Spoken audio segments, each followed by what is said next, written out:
Então, eu convidei, e muito gentilmente ele aceitou. O apelido dele no rugby, né, é Yogi. Aliás, eu gostaria de saber de onde veio esse apelido. Primeiro, sensacional a sua iniciativa, Fabiana. Realmente está de parabéns. O rugby é um esporte que realmente não é muito difundido. Muitas pessoas não conhecem o rugby. Quando conhecem, começam a ver um pouquinho, começam a falar, muito violento, e acabam já parando de olhar. Mas assim, tem toda uma tática, tem toda uma estratégia, tem toda uma organização dentro de campo, assim, que é muito legal. O jogo é um jogo interativo, a bola não para, ao contrário do futebol americano, que o jogo fica parando, o rugby não para, a bola cai para trás, continua. Isso é muito legal, dá mais dinamismo para o esporte, né? O rugby foi paixão à primeira vista, assim, quando eu comecei a jogar, foi paixão, tudo que eu não parei até hoje. Só voltando à pergunta, acho que praticamente todos os times, quem começa a jogar rugby ganha um apelido. É meio que tradição, todo mundo tem um apelido. O apelido dos mais esdrúxulos, dos mais diferenciados, dos mais que você possa imaginar. Vem na cabeça, alguém fala um nome e o nome pega. O meu, Yogi, era um desenho que tinha na década de 80, aí você já tira o porquê que eu também já sou master, né? Era um desenho que tinha na década de 80, que passava na extinta TV Manchete, que era um cachorro que tinha uma casinha na cabeça. De tão feio que era, ele ficava com a casinha na cabeça. Quando ele tirava a casinha, todo mundo saía correndo. Não sei por que eles deram esse apelido, mas pegou. Então ficou até hoje. E no rugby, todo mundo me conhece só por Yogi, né? Então, muito bem, Yogi. E o rugby, assim, apesar dele ser, aparentemente ele ser violento, quem começa a treinar aprende a cair, aprende a taclear, aprende as regras, e as regras foram feitas para proteger o atleta, né? Então, apesar de parecer ser violento, por exemplo, futebol americano tem capacete, proteção, tudo, o pessoal se machuca mais no futebol americano do que no rugby, porque, por exemplo, apesar de eles terem toda a proteção, eles vão de qualquer forma no impacto. Eles vão com a cabeça, vão do jeito que vão no futebol americano.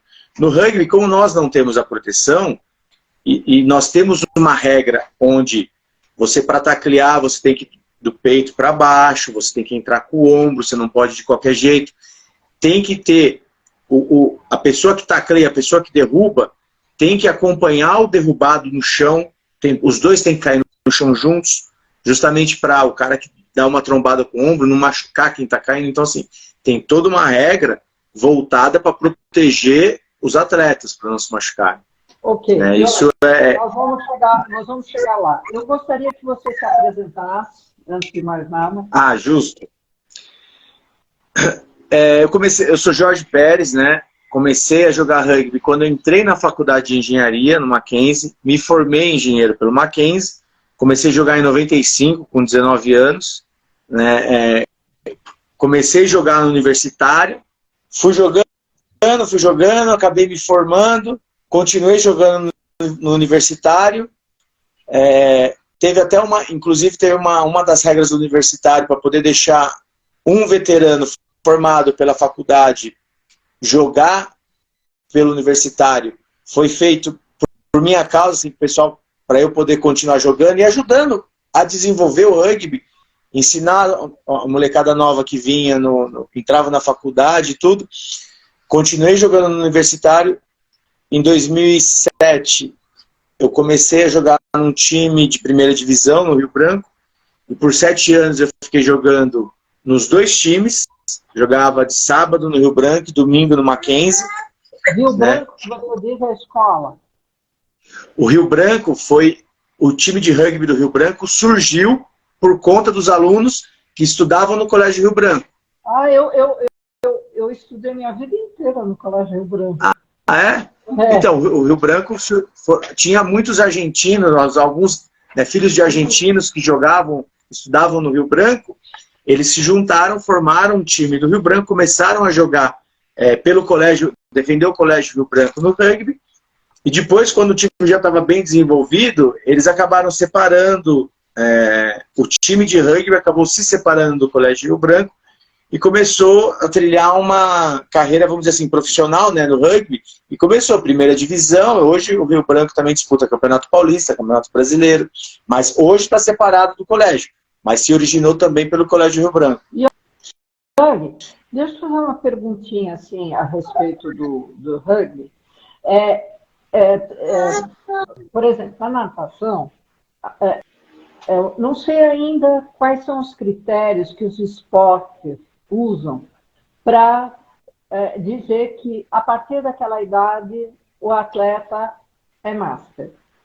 Na natação, é super precoce, é 25 anos. 25 anos, o fulano já é master. Nossa! É um esporte difícil, porque requer muita técnica, né? Mas, enfim, isso, ao meu ver, deveria já estar começando a mudar e eles deveriam... Com certeza, 25 anos é muito cedo, muito novo, é menino. Então, eu gostaria de saber, no rugby existe... e na natação, depois que você é considerado master e que você começa a participar dos campeonatos master, a divisão é feita de 5 em 5 anos. Então, vai dos 25 aos 29, dos 30 aos 34 e assim por diante. E nós, como é um esporte que não tem contato, que não tem impacto, né? É um esporte muito longevo. Então, os atletas, eles podem nadar, e a FINA agora, que não é mais FINA, mudou de nome, é Aquatics, World Aquatics, abriu agora, recentemente, a faixa etária 100 mais.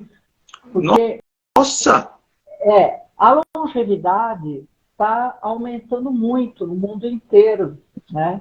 E eu escrevi um artigo aí há pouco tempo. O Japão tem mais de 86 mil pessoas com mais de 100 anos, sabe? Então, cada vez mais a gente vê atletas que participam de competições com mais de 90, 95 anos e tudo mais. Aí eu pergunto a você, como é o rugby? Ótima pergunta. Aqui no Brasil, eu ainda nunca fui barrado. Nas regras. Nas regras não tem um limite de idade. Sim. Até por conta do rugby, o próprio esporte, fazer a própria seleção natural, né? Tem muita gente que não consegue chegar nos 40 anos jogando, tomando pancada e dando pancada, né? Tipo, dando ombrada, correndo. Então, o próprio esporte acaba fazendo a seleção natural. Eu não sei te responder internacionalmente se existe uma idade. Eu já vi que teve alguns jogadores, né, francês, australiano, que chegaram na casa dos 40 jogando também. Hoje eu estou com 47. Estou disputando o Campeonato Paulista, estou disputando o Campeonato Brasileiro, mas realmente são poucos os que passam da casa dos 40 jogando, por conta do físico. O condicionamento físico pega bastante. Então, às vezes não adianta eu falar que eu consigo acompanhar a molecada de 20 e poucos anos. Eu acabo jogando mais na técnica, né, do que no condicionamento físico propriamente dito, né? No meu time hoje tem até uns 3 acima dos 40. Mas realmente, se a gente for parar para ver, são poucos.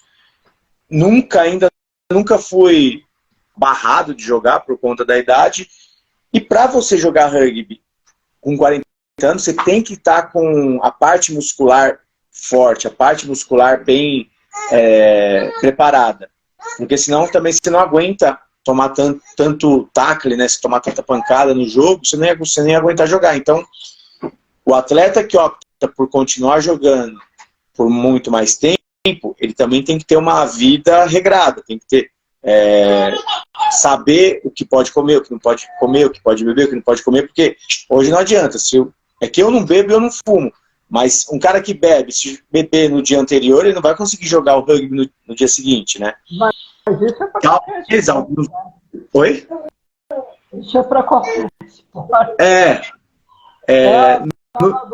Nadador, se eu tomar um copo de vinho hoje e eu tiver um campeonato amanhã, pode esquecer. Então, e a natação ainda é um esporte individual, você só depende de você. No rugby, que é um esporte em equipe, se o atleta não está conseguindo desempenhar, ele não vai ser escalado para jogar, né? Então também tem essa questão. Mas hoje ainda não tenho nenhuma regra assim que barre o jogador por idade. O que conta realmente é o funcionamento. Você sabe me dizer mais ou menos quantos jogadores de rugby tem no Brasil atualmente? Olha, esse número está aumentando cada ano.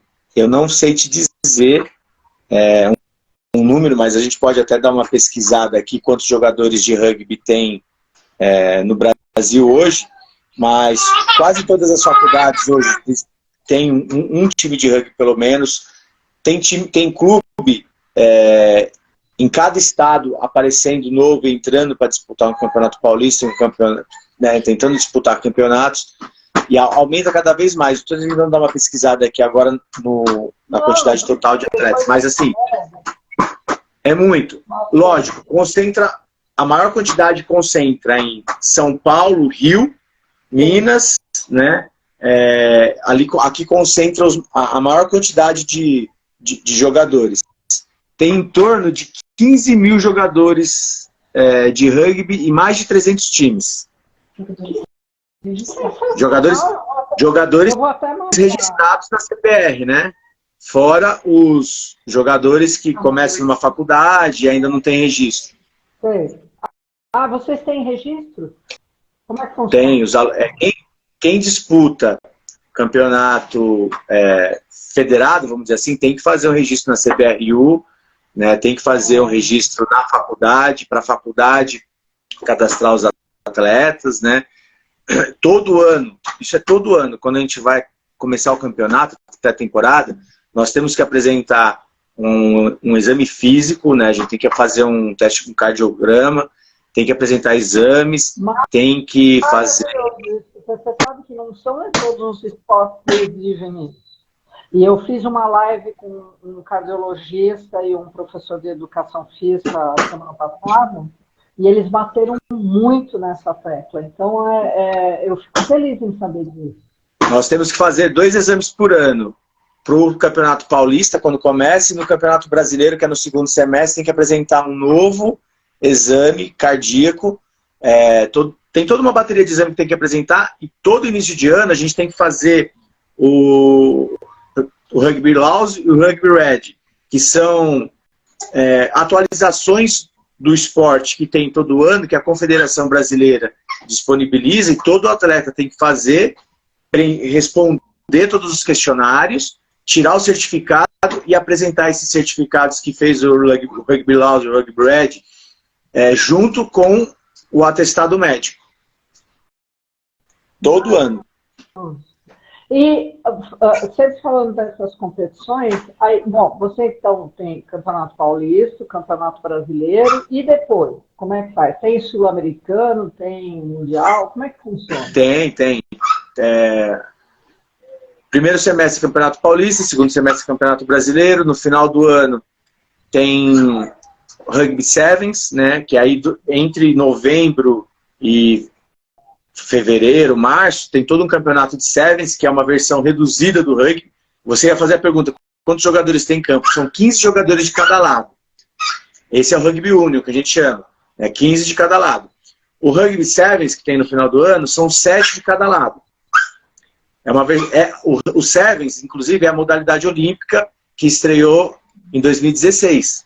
Sim. É um jogo mais rápido. O jogo de 15 são 2 tempos de 40 minutos.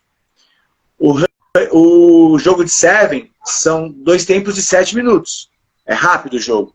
Só que no mesmo campo de 15, né, num campo enorme, é como se fosse um campo de futebol, 7 pessoas de cada lado. Então, o físico conta muito mais, que é muito mais corrido. Por isso que também o tempo é reduzido. Né? E tem o Campeonato Sul-Americano. O desgaste deve ser bem maior, né? Com certeza, com certeza. Depois tem o Campeonato Sul-Americano, que o Brasil está disputando, e tem o Campeonato Mundial. Também de 4 em 4 anos tem o Campeonato Mundial de Rugby. Escuta, vamos falar um pouquinho, começar lá do começo, de onde surgiu o rugby, como se originou, porque eu dei uma olhadinha e eu não entendi nada, mas talvez você possa explicar. Disseram assim que o rugby remonta, tudo vem dos gregos e dos romanos, né? Que faziam jogos com uma linha assim, com esferas. Você sabia disso? Isso vamos dizer assim, antes, inclusive, da origem do rugby, vamos dizer, dos tempos atuais, né? Se remonta ainda lá atrás. Aos gregos e romanos lá. Isso. Vamos dizer assim, no rugby, nos tempos modernos, surgiu na Inglaterra. Mas você sabe que eu achei super bacana que o nome do rugby é por causa do nome da cidade e do nome da faculdade. Exato. Tem uma cidade na Inglaterra chamada Rugby e é uma faculdade chamada Rugby. Eu pensei, eu jamais imaginaria isso. Andou estudando. Andou estudando, é isso mesmo. O rugby surgiu na cidade de rugby, no colégio de rugby, lá na Inglaterra, onde estavam jogando futebol, e acho que o Webbs, né, William Ellis Webbs, ele não devia ter muita habilidade. Isso, ele não devia ter muita habilidade com o pé. Quando chegou a bola perto dele, ele pegou a bola, saiu correndo e todo mundo correu atrás para tentar derrubar. E assim surgiu o rugby, né?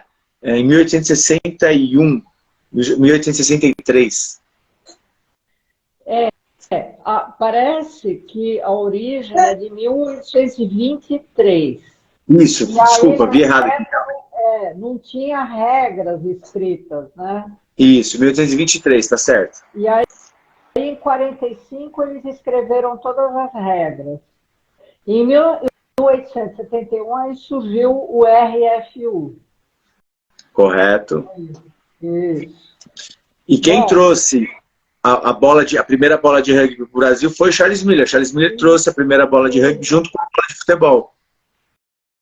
Aliás, por falar em bola, eu dei uma boa estudada na bola de rugby, porque tem uma curiosidade, né, que a bola surgiu lá nessa época de 1800 e bolinha ali, né, e ela saiu ovalada porque era bexiga, né, de um animal, de uma ovelha. Bexiga de porco. De porco. Ah, tá. Interessante, realmente, eles usavam o Gilbert, tanto que as bolas hoje, as melhores bolas de rugby ainda usam o nome Gilbert, que é daquela época, né? Quem começou a inventar as primeiras bolas de rugby. Na época, eles usavam a bexiga urinária do porco em volta do couro, né? De 4 gomos de couro.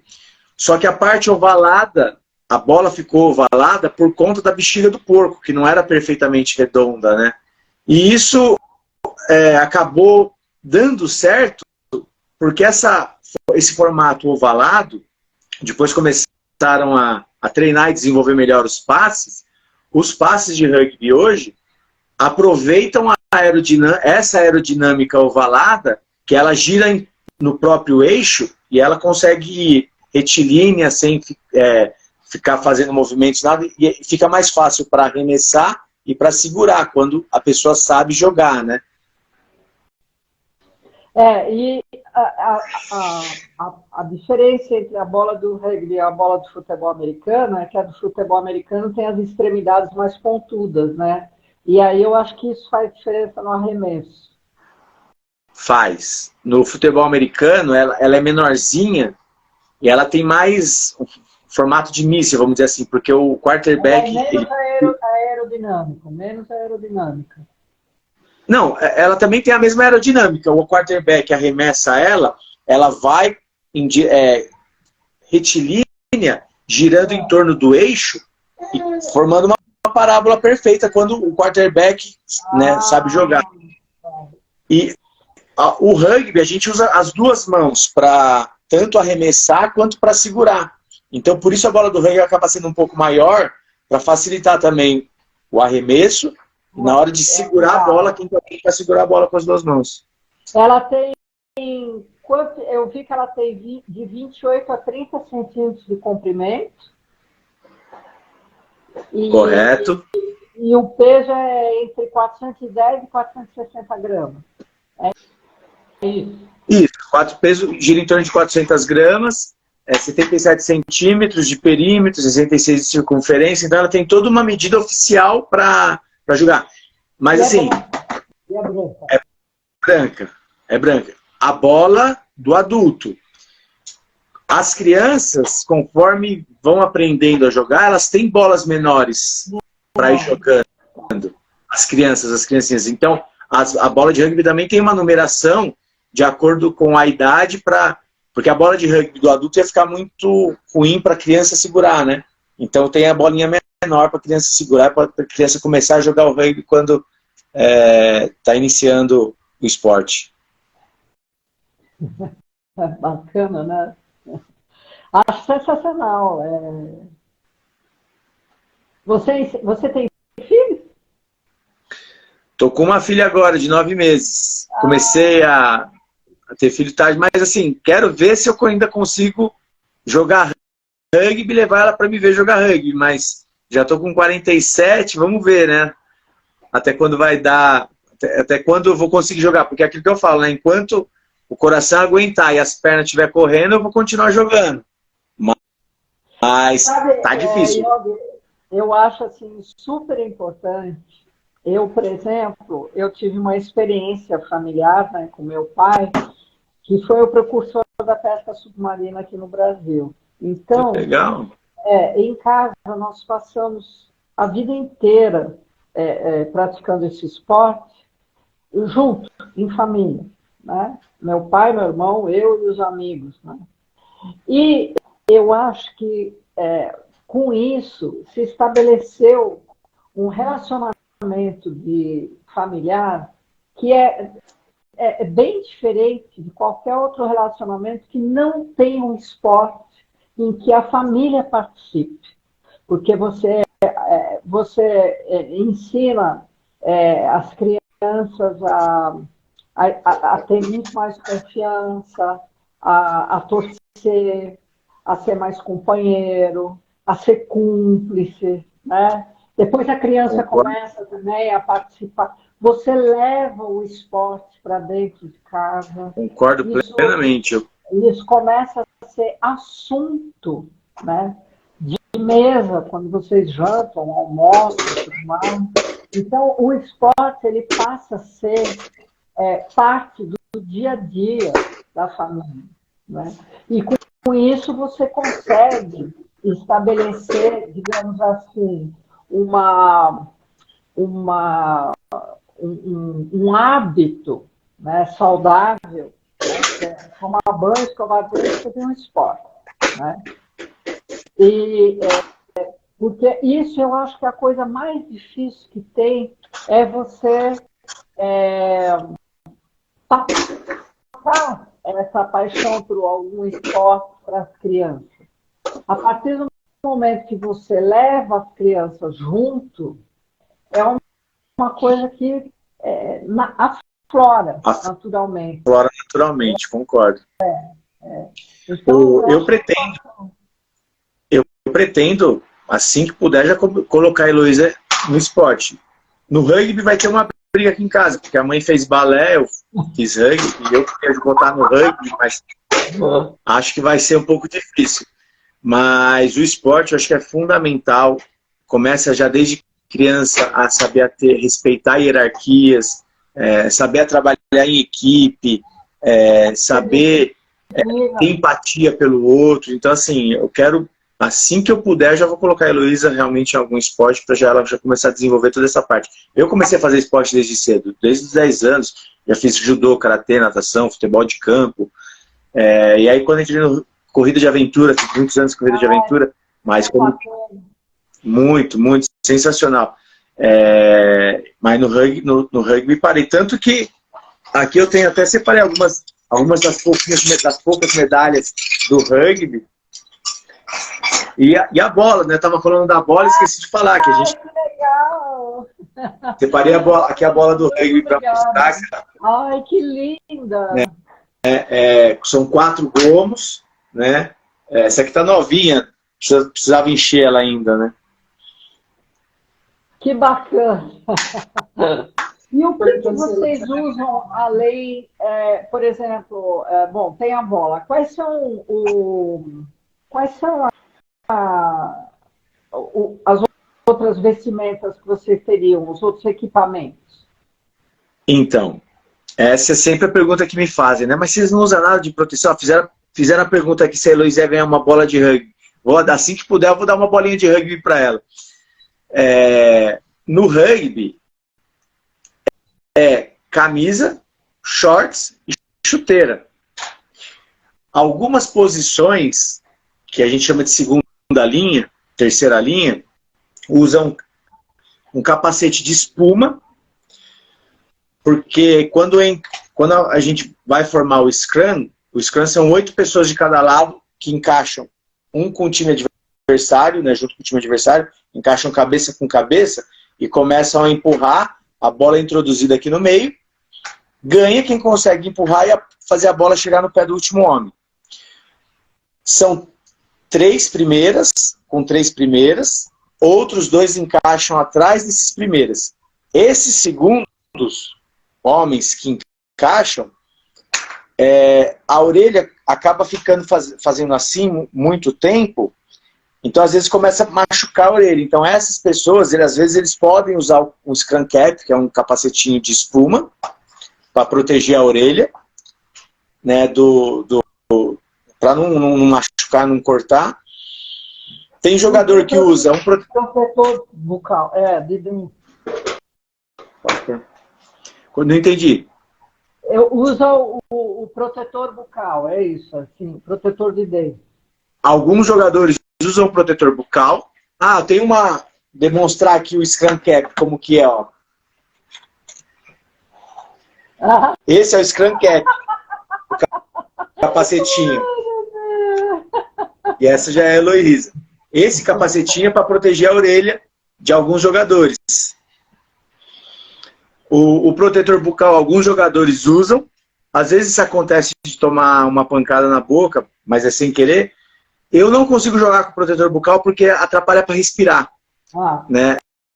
Então, toda hora eu tinha que ficar tirando o protetor bucal, então eu não jogo protetor bucal. E de proteção, outros jogadores também preferem usar também de espuma, uma certa densidade, um colete, que a gente chama de shoulder, que protege do peito e os ombros e vem até o braço. Né? Também tem espumas em alguns pontos no ombro, às vezes aqui no braço, espuma no peito, né, e nas costas. Eu também já tentei jogar, aquilo parece que dá uma agonia, não começa a respirar, também não consigo. Então assim, eu só jogo com a camisa, shorts e chuteira. Esse material que é de espuma deve esquentar pra caramba, não? Esquenta. Por isso que eu não consigo, para mim, atrapalha a respiração, porque ele esquenta muito. Então, nem o shoulder, eu não consigo jogar com o shoulder, porque me atrapalha. Eu reparei que eu ficava assim toda hora no jogo. Então, eu acabava tirando o shoulder porque ele esquenta muito. São as únicas proteções que a gente pode usar no jogo. O rugby é sempre outdoor, sempre. Sempre. Sempre. Tem que ser no gramado, ou tem também... O campo tem 100 metros por 70. É enorme. O oficial, é um pouco maior até que o campo de futebol. E tem as vertentes do rugby union, né, que são 15 de cada lado. Tem o 7, como eu expliquei. Imagina um campo desse tamanho dividido em 7 pessoas de cada lado para correr o campo inteiro. Né? Então o condicionamento físico dos jogadores de Seven tem que realmente estar assim, muito alto o condicionamento deles. E além da versão de Seven, também tem a versão Beach Rugby, né, que o pessoal joga na areia, uma versão de praia de rugby, que são 5 de cada lado, e aí também é um campinho delimitado bem menor, né, que o pessoal normalmente também faz alguns jogos no início do ano. Nossa, eu não sabia disso, que legal. O rugby tem 3 vertentes, né, que é o Union de 15, o Seven, 7 e o Beach Rugby.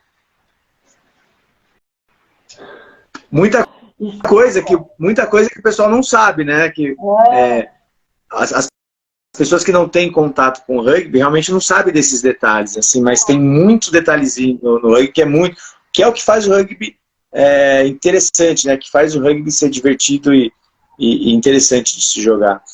Eu sou meio suspeito, né?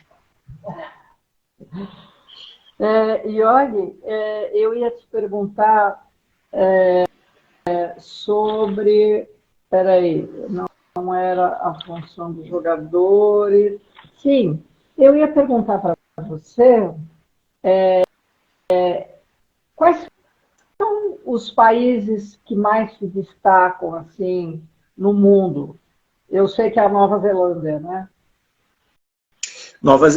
Fica sempre ali, Nova Zelândia, Austrália, África do Sul, alguns times europeus, né, França, Inglaterra, que é colonização, né, que inventou o rugby, a Inglaterra. Ali na Europa tem muitos times, né, que estão sempre ali nos primeiros, mas fica normalmente sempre em torno de Nova Zelândia, Austrália, África do Sul, França, Inglaterra, fica quase sempre ali. Você sabe que eu sou francesa, venho de uma família francesa, então eu leio o jornal francês todos os dias. Ah, que legal!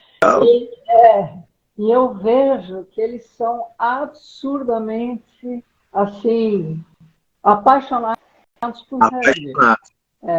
Exato. Aqui em São Paulo, nós temos o Colégio Pasteur.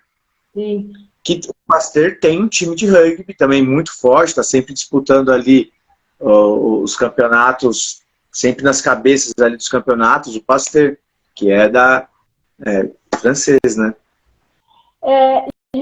Eu vi também os atletas profissionais, não sei como é que funciona, eles têm características físicas bem assim, por exemplo, são atletas que têm entre 80 e 120 quilos, quer dizer, são pessoas grandes, e que são pessoas que correm 100 metros, chegam a correr em 11 segundos.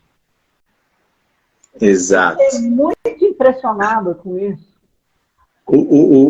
Os times de ponta, né, os times realmente profissionais, a gente fala que o rugby é um time que é bem democrático, né, que ele consegue abraçar os atletas com várias características físicas, desde o mais alto, mais forte, mais pesado, até o menorzinho, mais leve e que corre mais. Tem as suas funções certas, conforme Exato. as características. Exatamente. O rugby, vamos dizer assim, ele se divide, um time de rugby se divide em 2 partes, né, que a gente chama dos forwards e a linha. A gente fala que os forwards jogam pela bola. Quando ganha a bola, joga a linha que a linha joga com a bola, né? Então, os forwards acabam fazendo mais o esforço, a força física, né? Disputando, ganhando tudo. E a linha, quando o forward ganha a bola, o half scrum, que seria a ligação entre os forwards e a linha, e o half scrum é quem comanda o time. Ele que faz a ligação, né, dos forwards com a linha. Ele joga a bola para a linha. Tem um líder? Tem. Fazendo uma referência ao futebol americano, que tem o quarterback, que é quem comanda o time, no rugby, quem acaba comandando o time é o half scrum, que ele está no meio entre os forwards e a linha, e é ele que, quando os forwards ganham a bola, ele pega a bola e abre a bola para a linha. E a linha começa a jogar, fazer as jogadas, tem trocentas jogadas ensaiadas, né? vai para a esquerda, vai para a direita, toda a linha, todo time tem as suas jogadas, eles começam a fazer as jogadas com o intuito de chegar na linha de fundo para fazer o try, né? Então, assim, tem um que comanda, que vira e fala, vai, corre, entra aqui, entra ali, que fica comandando o time, que é o half scrum, que faz esse papel, e os forwards, que é o que a gente chama de seriam os mais fortes, os mais pesados, né, os mais lentos, jogam para ganhar a bola, quando ganha a bola vai para a linha, que aí joga com os mais leves, e são mais rápidos, para correr.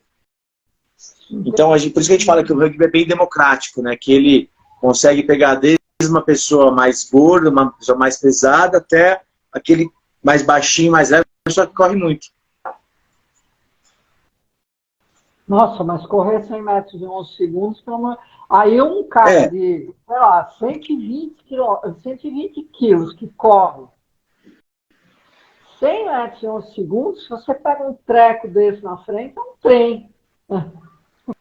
Exatamente. Aí entra as aulas de física, né? Força vezes aceleração, né? Para você conseguir derrubar um cara desse. Só que, lógico, os jogadores de 120 quilos não são os que correm em 100 metros em 11 segundos. Esses que correm 100 metros em 11 segundos são os jogadores da linha, né? Que são mais magros e mais rápidos. Mas mesmo assim eles são altos e são pesados, né? Os times de fora. Lógico, aqui no Brasil nós estamos bem aquém disso, né? Nossos jogadores aqui no Brasil não temos esse biotipo todo. Esses jogadores aí, perguntas assim, bem tontas, né? Mas esses...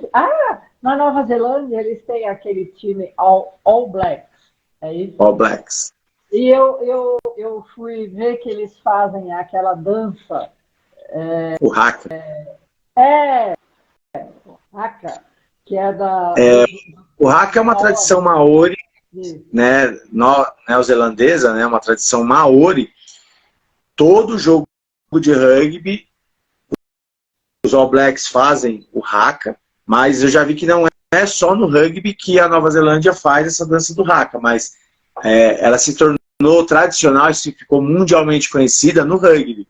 É uma dança maori, tipo de guerra mesmo, que os índios maoris naquela época, né, antes de ir para a guerra, eles faziam essa dança e o time de rugby continua fazendo essa tradição, só que antes do jogo, não para uma guerra, mas antes do jogo. É muito legal de se ver, muito legal.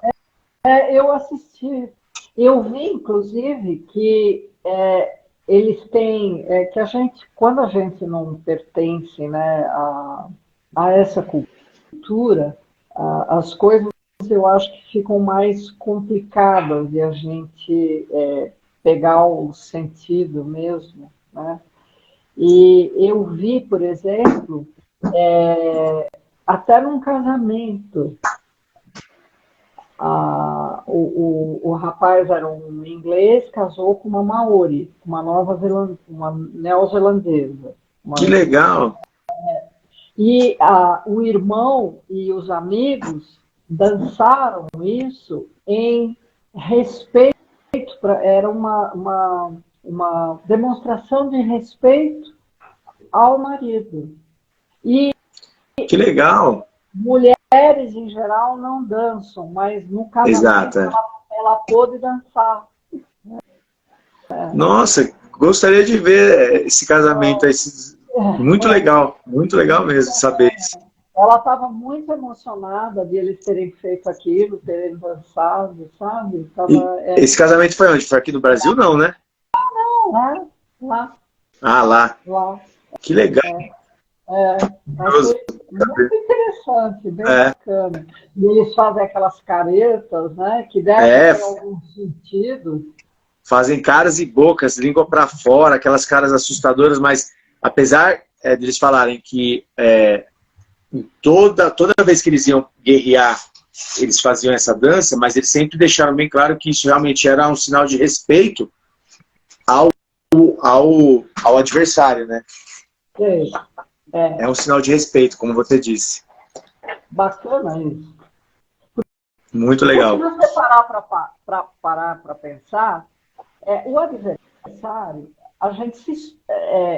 nós temos inúmeros inúmeros pontos em comum com o adversário, né? As mesmas lesões, os mesmos desafios, o mesmo treino, as mesmas regras. Como que a gente não vai deixar de admirar e respeitar o adversário? Porque você se espelha mesmo, né? Outra curiosidade do rugby que é muito interessante, se você começar a assistir, se você assistir alguns jogos de rugby, você vai ver o respeito que um jogador tem pelo outro e principalmente pelo árbitro, pelo juiz. E falam que o rugby é um esporte de cavalheiros, porque tem o primeiro tempo, o segundo tempo, e quando acaba o jogo, junta, isso é tradição do rugby mundialmente falando, junta os dois times, eles vão para um bar e ficam bebendo por horas e horas depois do jogo. Para deixar bem claro que o que aconteceu em campo, fica em campo. Eles não são inimigos, né? Eles são adversários. Eles são adversários, estão lá disputando tudo, mas, antes de mais nada, são amigos, são cavalheiros, né? E depois do jogo, tem o terceiro tempo, que é a tradição do rugby. Isso, mundialmente falando, isso é uma regra, é uma tradição mesmo. Junta todo mundo no bar e ficam, às vezes, até altas horas conversando, jogando conversa fora juntos os dois times. Muito bacana, muito bacana. Vocês têm, por exemplo, técnicos famosos no rugby? Aqui no Brasil? Ou fora. Assim, os mais famosos hoje, assim, tem o Martoni, que até narra jogos, né, na ESPN, tem o Carly, que também é bem conhecido, narra os jogos, narrou os jogos do Sport TV nas Olimpíadas, né? E tinha vieram alguns outros técnicos estrangeiros, né, que ficaram bastante conhecidos aqui em São Paulo. O SPAC, a gente tem vários técnicos que treinaram o time do SPAC. O SPAC, que é um dos clubes, um dos times de primeira divisão que nós temos e que joga, né, Campeonato Brasileiro com a gente.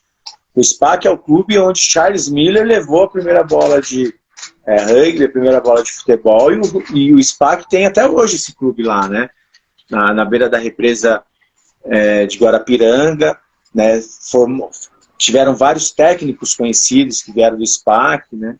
Então, assim, temos algumas figurinhas bem conhecidas Como é que é? Porque como é que é formado? Como são formados esses técnicos? Eles saem de uma faculdade de educação física, obrigatoriamente, depois se especializam? Como funciona? Você sabe? Para formar para treinar? Tem hoje, né? Hoje o Brasil tem alguns cursos para técnico e árbitro, né? Árbitro também.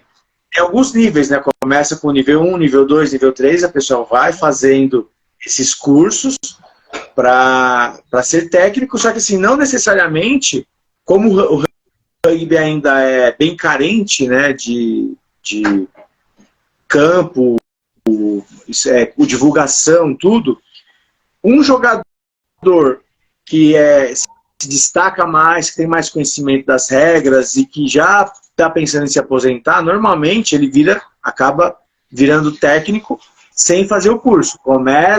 Aí ele começa a treinar algum time e alguns optam por começar a fazer os cursos de técnico.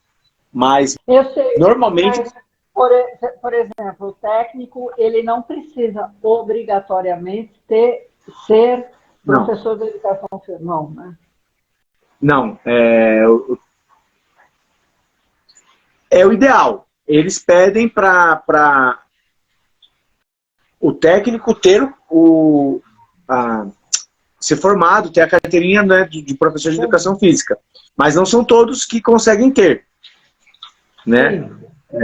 Até porque às vezes tem um ex-jogador que conhece muito da regra, conhece muito do esporte, conhece muito do jogo, e começa a treinar um time.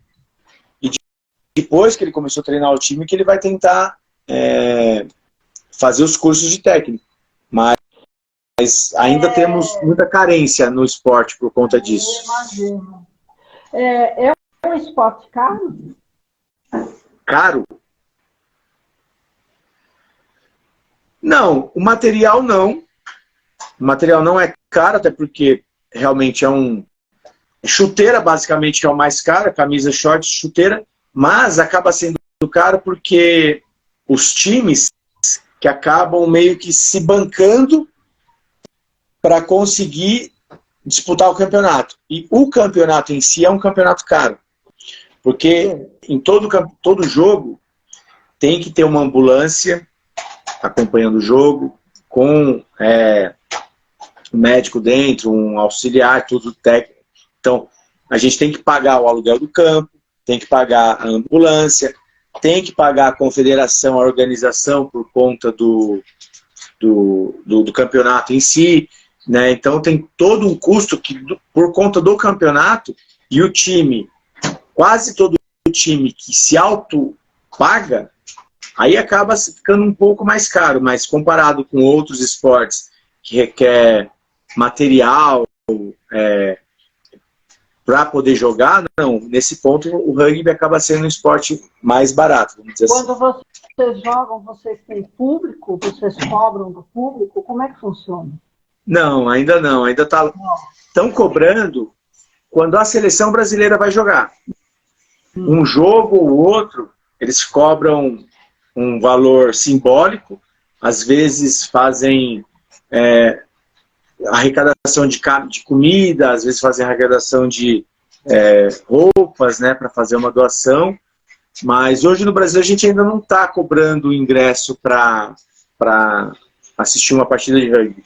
Um jogo ou outro que eu fui assistir, que acabava pagando, mas também o público é um valor simbólico, até porque se for pagar, muita gente não vai assistir, porque não é muito divulgado, as pessoas que não conhecem não vão assistir. Quem vai assistir é quem é o entusiasta do rugby, é quem gosta, né, do esporte, ou joga, ou gosta.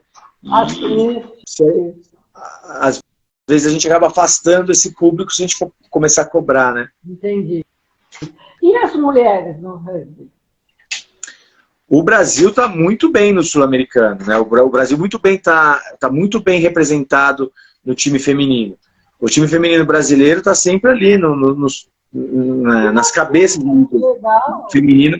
O feminino nosso brasileiro está muito bem ranqueado, né? Vamos dizer assim. E cada vez mais surge time feminino para disputar campeonato.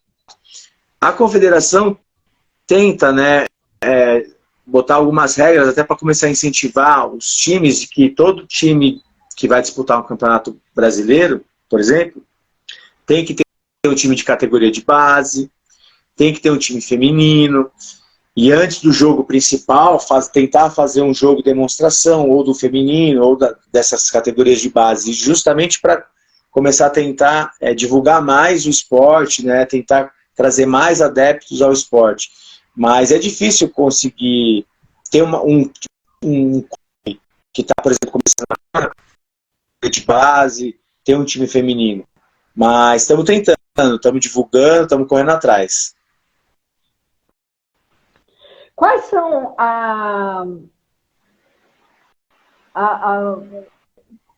eu queria perguntar, quais são as maiores, assim, como é que eu poderia dizer, habilidades que a gente tem que ter para jogar rugby?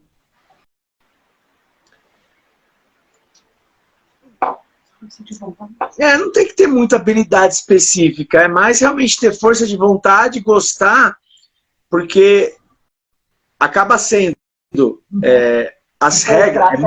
Visão. Oi? Estratégia, visão. Acaba sendo um jogo um pouco mais complicado porque tem muitas regras, né? Até para proteger o próprio atleta, então acaba tendo muitas regras e os jogadores acabam tendo que entender todas essas regras e a estratégia, né? Tem muita jogada que a gente tem que decorar, muitas jogadas, a estratégia tem que saber. Fazendo uma explicaçãozinha rápida também do rugby, são 15 pessoas de cada lado, a gente corre para frente, mas a bola é passada para trás. Ou para lateral. Não. Lá, se for numa linha reta lateralmente, já não pode. Tem que ser 1 centímetro atrás da sua linha. A linha de offside é sempre a linha da bola. Então a bola tem sempre que andar para trás. Então isso, às vezes, acaba dando um nó na cabeça de quem está começando a jogar rugby. Porque você corre para frente, mas a bola tem que ser passada para trás. Então quem está começando, às vezes, quer ter aquele impulso de passar a bola para frente. E não pode. Então a parte estratégica acaba sendo sempre um ponto mais focal ali que o pessoal tem que desenvolver nos jogadores, nos atletas que começam a jogar rugby. Mas fora isso, vai ter vontade, força. Se você for jogar nos forwards, você tem que ter uma parte física, né? Tem que ter mais força. Se você for jogar na linha, você tem que correr rápido, saber dar um sidestep, que a gente chama, né? Dar uma mudar a direção rapidamente. Então, tem alguns pontos específicos, mas isso a gente acaba desenvolvendo quando vai treinando, conforme vai treinando. Tem treinos específicos para cada coisa dessa que eu estou falando, né? Quantos dias por semana você treina? Em geral, os jogadores treinam? A parte tática, né? Treino com bola 2 vezes. Mas a gente não pode ficar limitado só aos treinos com bola, né? Aos treinos de terça e quinta, que a gente vai no campo e joga no campo. Por isso que eu falei, a parte física no rugby é fundamental. Então, além dos treinos com bola, a gente tem que fazer academia todo dia, se possível, para manter o corpo condicionado. Porque se você vai tentar jogar sem estar com a musculatura bem rígida, bem treinada, você pode se lesionar facilmente. Quais são as maiores lesões dentro do jogo do rugby? Joelho e ombro. Joelho e ombro. Ruptura de ligamento, de LCA, ligamento de joelho, se você for ver, acho que é a grande maioria das rupturas. E ombro, né, que você acaba entrando muito com o ombro, às vezes também tem muito problema com o ombro. Eu mesmo já rompi o ligamento LCA, eu já tive algumas lesões já. Eu li. Então, você quer falar? Tem uma placa e 6 parafusos no tornozelo direito que eu quebrei. Jogando. Rompi o ligamento cruzado do joelho. Isso recente, agora acho que em 2018, 2019. Então, rompi o LCA. E a mais grave que eu tive foi num jogo pré-temporada com o Rio Branco. O jogador adversário, em vez de vir me taclear, né, entrar com o ombro, fazer tudo que tem que ser feito, abraçar, entrar, cair nós dois juntos, eu peguei a bola na velocidade, ele saiu da minha frente e deixou o pé para eu tropeçar. E eu tropecei, fui meio que quase caindo, eu fui tentar fazer um rolamento, eu bati de cabeça no chão. Nessa que eu caí de cabeça assim, no chão, eu fraturei a C6 em 2 lugares. Nossa Senhora! O médico falou que por pouco eu não fiquei tetraplégico. Dei sorte, o osso da C6 que quebrou, ele quebrou, mas ficou no lugar. Então, não precisei fazer cirurgia nem nada, só fiquei com aquele colar cervical por 3 meses, depois fisioterapia, fortalecimento e voltei a jogar. Mas essa lesão da cervical é mais difícil de acontecer. Mais fácil realmente de acontecer é um ligamento cruzado, um ombro, uma torção. Por exemplo, no futebol americano eles têm muitas concussões, né? Sim. Tem também no rugby? Então, tem também, mas é bem menos que o futebol americano, que é aquilo que eu falei. No futebol americano, pelo fato de eles estarem com capacete, com a proteção toda, eles acabam entrando de qualquer jeito na jogada e no lance. E muitas vezes você acaba vendo eles batendo capacete com capacete. No rugby, a gente aprende a saber taclear, aprende a saber entrar, lógico, uma vez ou outra, um vai dar taclear por aqui, o outro vai taclear, o outro vai tirar a cabeça no mesmo lado e às vezes acaba batendo cabeça com cabeça.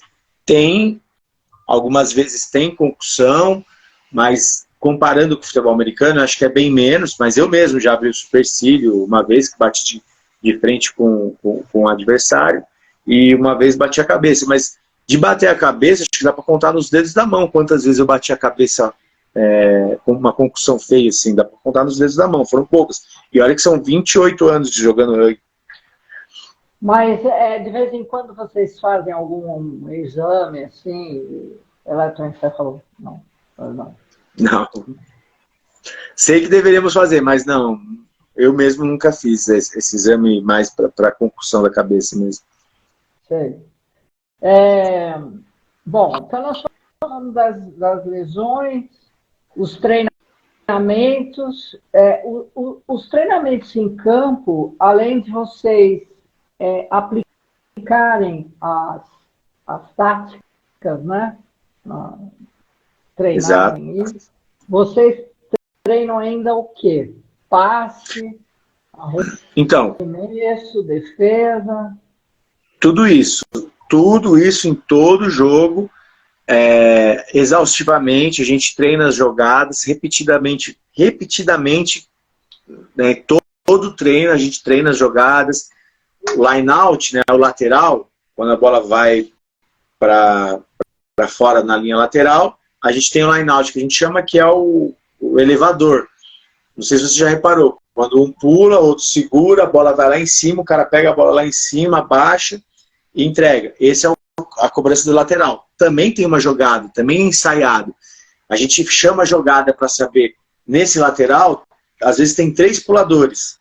Então quem vai arremessar, tem que saber se vai arremessar no primeiro pulador, no segundo pulador ou no terceiro pulador. Então a gente tem a chamada da jogada.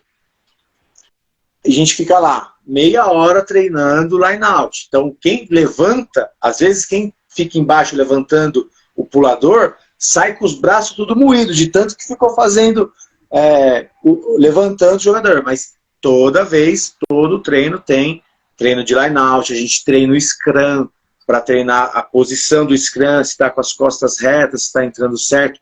A linha treina passe repetidamente, mais 100 vezes, o mesmo passe, a mesma jogada.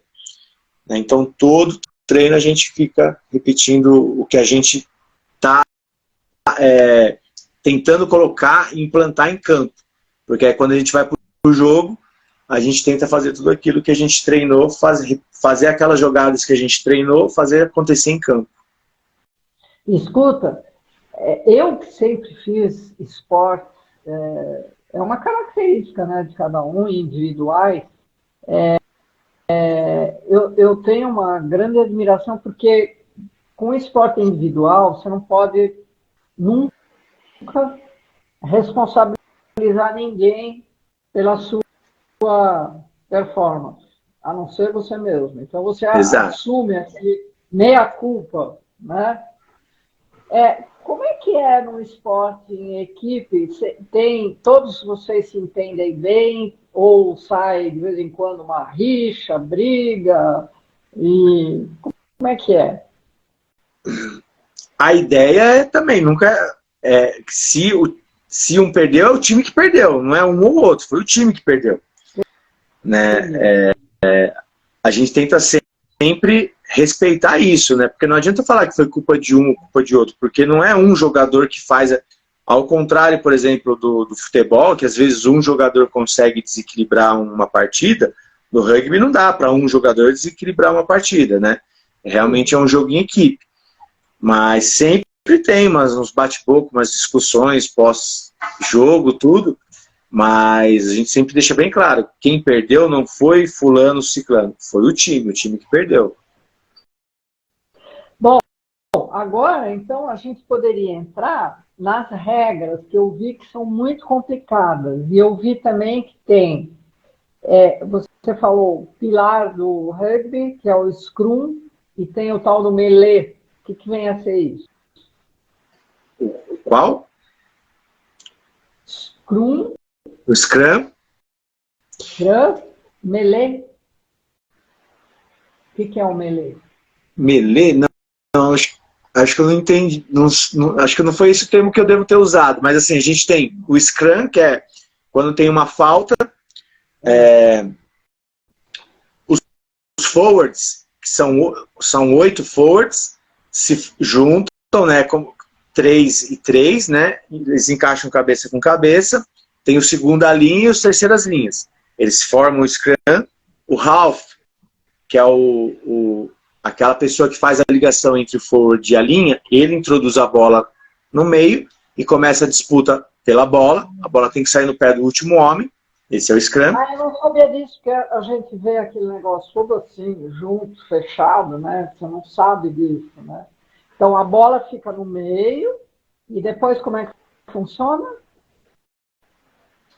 Quando colocam a bola no meio do scrum, os jogadores que estão disputando a bola podem empurrar a bola com o pé para trás. Sim. Não podem usar a mão.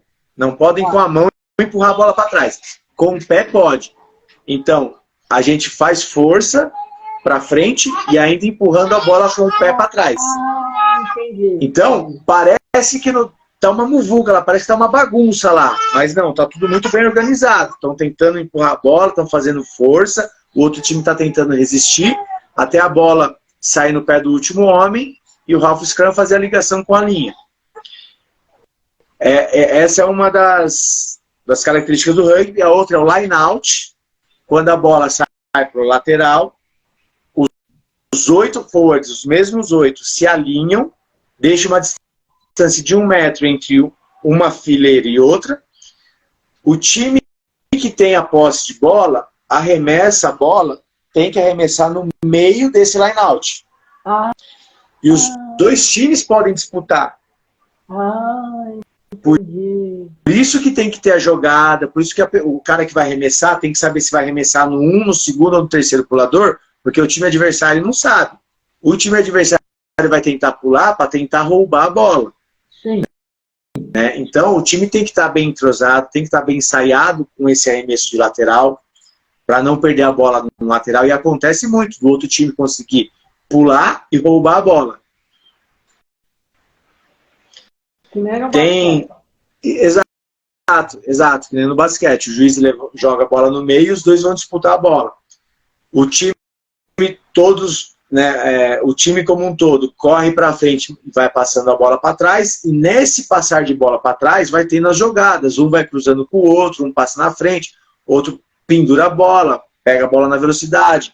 Então todas as jogadas que são treinadas em campo, né, das terças e as quintas, a gente tenta colocar isso no jogo. Entendi. E dá, por exemplo, com o conhecimento que vocês têm das jogadas, de reconhecer, por exemplo, o adversário, qual é a jogada que ele está usando? Sim. Se a gente começar a prestar bastante atenção nos jogos, né, às vezes, no final do primeiro tempo, a gente já está conseguindo perceber alguma jogada, já consegue perceber para onde um jogador vai correr numa jogada específica do time adversário. Porque a gente já conseguiu captar, então a gente já sabe mais ou menos a movimentação dele, porque eles acabam, né, como todo time, acaba repetindo muitas vezes a mesma jogada. Né? Então a gente consegue captar e consegue tentar defender aquela bola que a gente acha que o jogador vai correr com a bola por ali. Para fazer toda essa estratégia é super matemático, né? Também. A parte das corridas, né, em campo, tem toda uma estratégia envolvida nas jogadas, né? E exige velocidade de movimento, assim, de jogar a bola, receber? Tem, dependendo, por exemplo, no line-out, no lateral, quando a gente vai cobrar o lateral, se a gente vai jogar a bola no primeiro pulador, é uma bola mais rápida.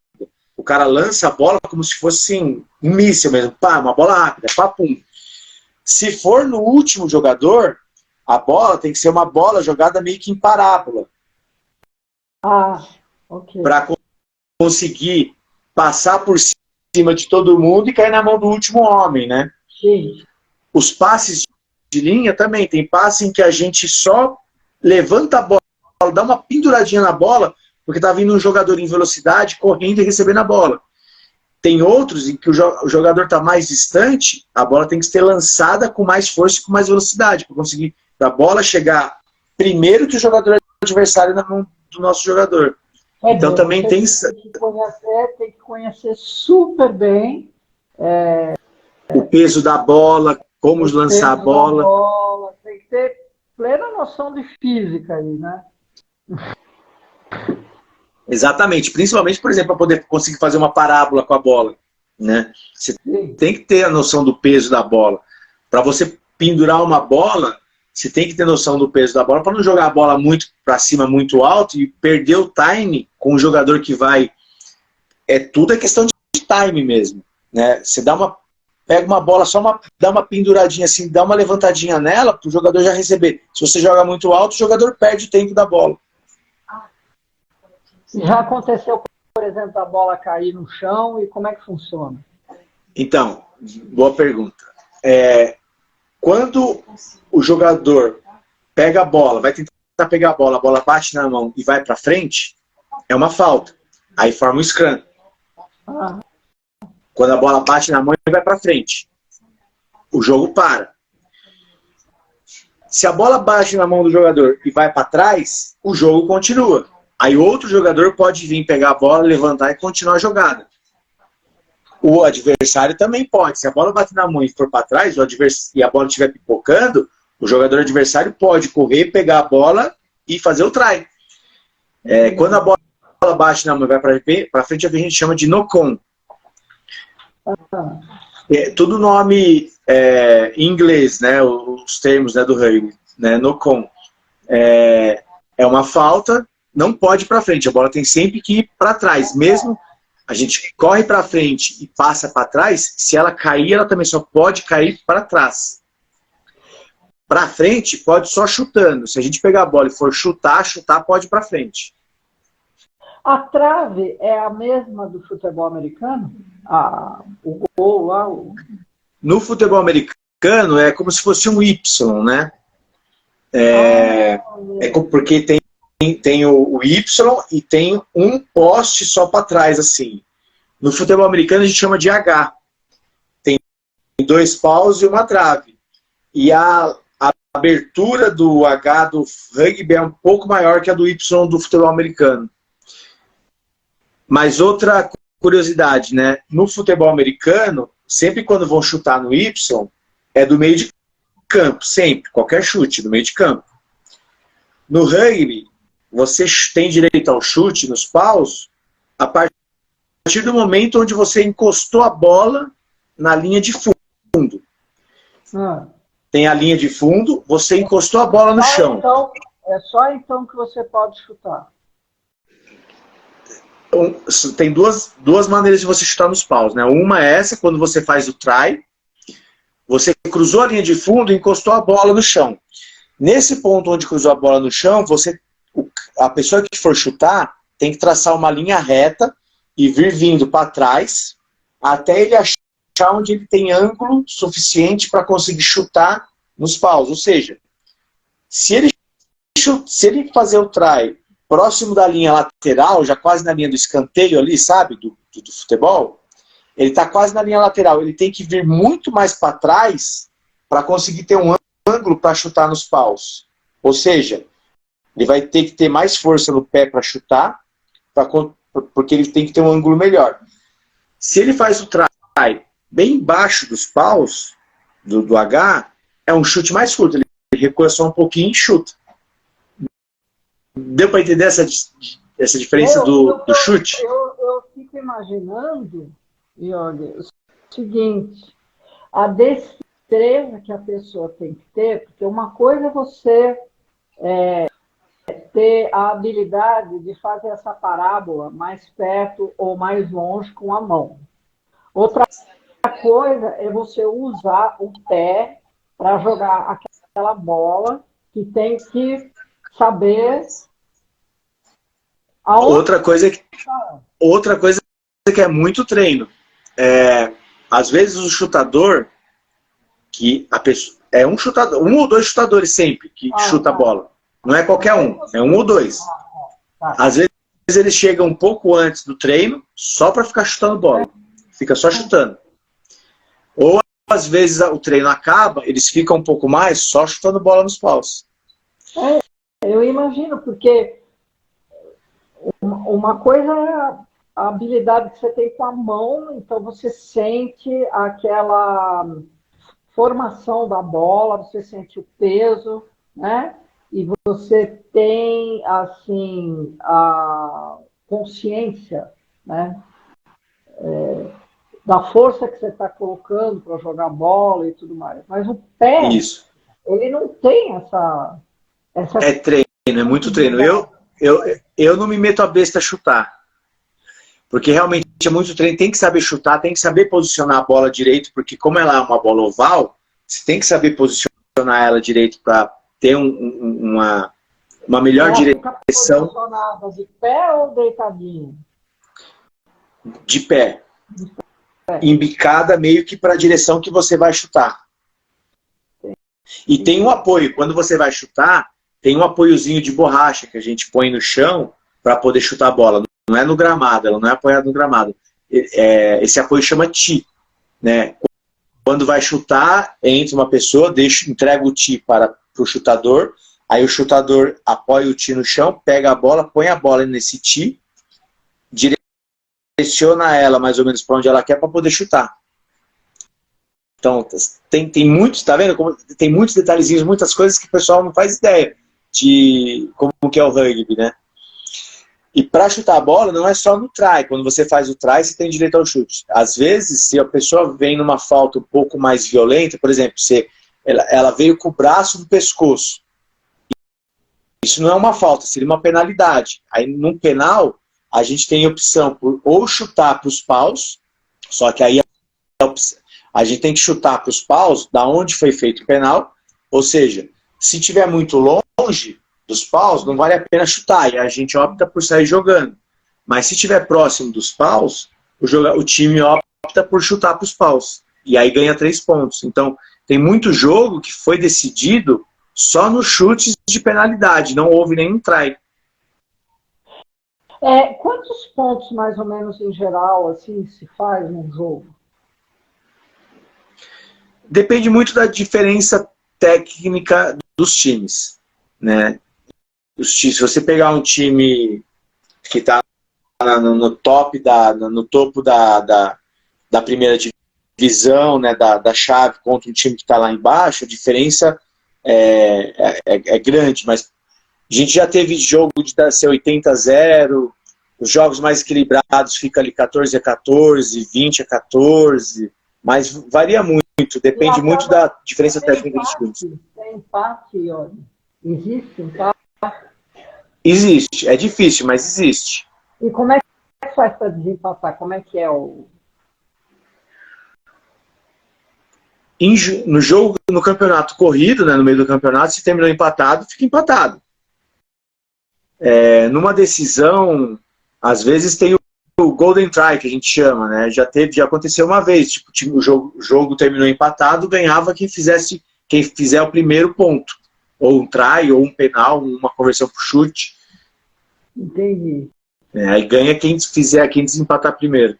Não tem cobrança de penalidades igual ao futebol, né? Ganha quem fizer. O tempo continua, né? Tem mais um tempo, ganha quem fizer o primeiro ponto. Aí, mais não sei quanto de prorrogação, é por tempo ou é só quem fizer o primeiro ponto? Não tem tempo. Não, quem fizer o primeiro ponto, não tem tempo. Mas é bem difícil uma final, por exemplo, terminar empatado, é mais difícil. É difícil. Faz tempo que eu não vejo um jogo terminar empatado. Nossa, é um esporte complexo, né? É bem complexo. Por isso que, assim, não tem muita habilidade para quem quiser jogar. A grande questão é justamente essa, conseguir entender as regras e começar a entender toda a complexidade do jogo, porque é um jogo muito estratégico, né? É um jogo bem estratégico, assim. Então, a pessoa que tem que realmente cair de cabeça, assim, e se aprofundar nas regras e na estratégia do time. Porque cada time tem realmente a sua estratégia. Tem time que o forte daquele time é jogar com forward, jogar com as pessoas mais fortes. Então, como é que é um jogo como é que é um jogo de forward? Passa a bola para um forward, choca, vira, outro vem, levanta, choca de novo, vem, outro vem, levanta, choca, e fica só trombando, às vezes até chegar no gol. Tem time que o forte daquele time é só jogar de linha. A linha tem muita habilidade, tem muito entrosamento um com o outro, muito entrosamento com a bola. Então os forwards pegam a bola e rapidamente jogam para a linha. E a linha fica jogando. Vocês têm que conhecer o adversário para adaptar a estratégia de vocês. Exatamente. A gente tem que saber se aquele adversário joga muito com forward ou se aquele adversário joga muito com a linha. Se a linha daquele time realmente for muito boa, mais entrosada, nós vamos tentar jogar com forward. Se o jogo de forward daquele time é mais pesado que o nosso, porque às vezes tem um time que é mais pesado que o outro. Se a gente sabe que os forwards do time adversário é mais pesado e eles têm um entrosamento melhor, a gente vai pegar a nossa bola e jogar para a linha. E tentar deixar a linha fazer o jogo com a bola. Então a gente tem que também saber conhecer o time adversário para saber como que eles jogam e adaptar a nossa estratégia de acordo com os pontos fracos do time adversário. Tem muita coisa assim envolvida. Bacana, viu? Muito bacana. A gente, por exemplo, sabe, tem os forwards, a linha, e fica um último homem lá atrás para receber uma bola que é chutada, que a gente chama de fullback. Às vezes a gente sabe que aquele fullback do time adversário não tem muita habilidade para receber uma bola chutada, porque quando a gente chuta uma bola, a bola vai muito alta e o cara tem que pegar, não pode deixar a bola cair no chão, porque se a bola cair no chão e for para frente, é uma falta. Então ele não pode deixar a bola cair no chão. E se a gente sabe que ele não tem muita habilidade para receber aquela bola, o time adversário fica só chutando bola no fullback. Tem muita tática, é bem legal, muito legal o rugby. Vocês têm também, por exemplo, substituição no meio do jogo? Tem. Tem substituições, 6 substituições, né? Independente se é para os forwards ou para a linha. E quando é o que a gente chama de especialista, quando entra no Scrum, os 3 primeiras, não pode ficar sem. Tem que ter sempre 3 pilares, porque é uma posição bem específica que tem que saber jogar. Tem que saber entrar, tem que saber pôr a cabeça. Então, esses 3 primeiros, mesmo que, por exemplo, esgotou a quantidade de substituições. Primeira linha se machucou, a gente pode fazer mais uma substituição para esse primeira linha, porque sem o primeira linha não pode ficar sem. Ao contrário de outro jogador, se já fez todas as substituições e o fullback se machucou, ele sai de campo, o outro time joga com 14. Não pode colocar mais. Essa regra de substituir mesmo após ter esgotado todas as substituições serve só para as primeiras linhas. Tem uma pessoa aqui que estava perguntando, queremos saber da viagem ao Peru. Foi de um outro jogo que teve, na época da faculdade. Aposto que é alguém que estudou comigo. TH Gelim. O Thiago. Abraço, Thiago. Ele sabe bem. Ele estudou comigo na faculdade. Yogi, os jogadores assim, profissionais, de elite e tal, eles ganham bem? No Brasil, não. Não. No exterior, sim. No exterior ganham muito bem, salários altíssimos. Batendo de ponta ali com jogadores de os tops, né? Batendo de frente com jogadores de futebol americano, jogadores de basquete. Mas aqui no Brasil, são poucos os que recebem para jogar. Falta muita divulgação, falta muito trabalho para ser feito aqui no Brasil, realmente com relação ao rugby. Tem que ter uma maturidade, né? Aqui no Brasil, acho que não tem ninguém que vive 100% do rugby. Sei. E por exemplo, tem os Jogos Olímpicos, vocês têm... Como é que é feita essa seletiva para Esses participar? times que nós estamos jogando o Campeonato Brasileiro e o Campeonato Paulista, o técnico da seleção brasileira, né, ele fica de olho em todos os jogos que está tendo do Campeonato Paulista e do Campeonato Brasileiro e começa a selecionar um a um específico de cada posição para formar o time da seleção. E o time da seleção tem uma estrutura bem melhor, né, tem toda uma estrutura atrás que dá melhores condições de treinamento para os atletas da seleção brasileira, né? Tem o clube, tem o NAR, tem os campos específicos para a seleção, mas é igual como qualquer outro time. Tem o técnico da seleção e ele acompanha, o técnico da seleção acompanha todos os jogos do Campeonato Paulista e do Campeonato Brasileiro e depois monta a seleção.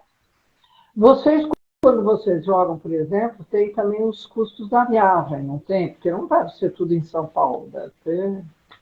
Tem os custos da viagem. Muitas vezes o próprio time que banca a viagem para poder ir jogar. Porque o dia... tem que ir jogar. Como é que é? Os 15 tem que ir. Os 23, né? Não 23, são só 15. Tem que ir todo um time completo. Técnico, às vezes o time tem um preparador físico, às vezes o time tem um fisioterapeuta que acompanha o jogo, né? Então, todo mundo tem que ir e, às vezes, muitas vezes, o custo da viagem sai do dinheiro dos próprios jogadores. Mas se tiver um jogador que não tem condições de pagar, como é que fica? Aí o clube ajuda, né? O clube, a maioria dos clubes acaba cobrando, pedindo uma mensalidade, né? Os atletas acabam pagando uma mensalidade para o clube mesmo, e o clube, quase todo clube tem uma caixinha reservada para essas despesas, né? Isso. E como é que você consegue conciliar, então, a sua vida profissional, familiar e os treinos e tudo mais? Olha, vou te dizer que agora aos 47 está ficando mais pesado o negócio.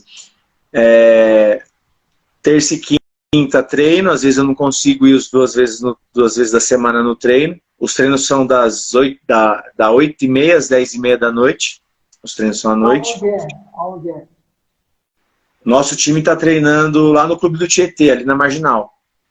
Eu saio aqui do Butantã, aqui da Zona Oeste, né, vou lá para Marginal, treino 2 vezes por semana, às vezes tem treino de sábado, os jogos, esse ano até que ainda estamos com poucos jogos, né, pelo Campeonato Paulista, pelo Campeonato Brasileiro, mas já teve ano que a gente tinha jogo final de semana sim, final de semana não, né, e a idade está começando a pesar nessa parte, porque quer queira, quer não, tem que fazer um trabalho de fortalecimento, de academia, extra treino, né, extra treino em campo, né, e acaba ficando mais difícil de acordo com a idade, né, já não tem mais aquela disposição de quando eu tinha 20 e poucos anos, né. Você faz academia todo dia? Não consigo fazer todo dia. Às vezes faço dia sim, dia não, às vezes faço dia não, mas de final de semana, todo final de semana eu tento ir para academia ainda. O pessoal fica enchendo o saco, falando que eu tô velho, para isso que eu já devia ter parado, mas é aquele negócio, né? Enquanto a perna aguentar e o coração estiver aguentando também, eu vou continuar jogando. Você trabalha em alguma empresa ou você trabalha por conta própria? Não, eu sou CLT, eu trabalho na concessionária de rodovias, né? Trabalho na CCR. E já aconteceu. A empresa não dá uma forcinha, não ajuda? Não. Tal? A CCR, ela até já patrocinou alguns times de rugby antes da pandemia. Aí depois que terminou a pandemia, a gente não sabe ainda como que vai ser a questão dos patrocínios, mas a CCR, a empresa que eu trabalho, tem um engajamento com a parte esportiva, isso é bem legal deles. Só que ainda não vi nada sobre patrocínio esse ano. Mas não, assim, a mim, particularmente, não ajudam, não tem nenhuma vantagem nem nada. Mas esse engajamento esportivo que você diz, como que ele é? Aí, no caso, é a empresa, né, o grupo CCR, patrocina o time que apresenta... qualquer time pode solicitar, tentar uma solicitação de patrocínio, só que ele tem que apresentar todo um estudo, né, tem todo vários questionamentos que tem que ser preenchidos e apresentar para a empresa para ver se corresponde com os valores da empresa, e aí a empresa coloca, de acordo com o pessoal de marketing, faz toda uma consultoria interna para avaliar se vai patrocinar aquele time ou não, né? Você nunca conseguiu fazer, por exemplo, uma palestra dentro da empresa na qual você trabalha para falar sobre os benefícios da prática esportiva e os valores que criam para a gente, que a gente leva para a vida profissional, pessoal, etc. e tal? Assim, interessante, né, essa questão. Ainda não fiz, mas isso eu acredito que foi até por talvez uma falta de eu correr atrás disso, porque eu acredito que se eu fosse preparar qualquer coisa disso, a empresa ia abraçar a ideia sim, né? Mas, por exemplo, teve no final do campeonato,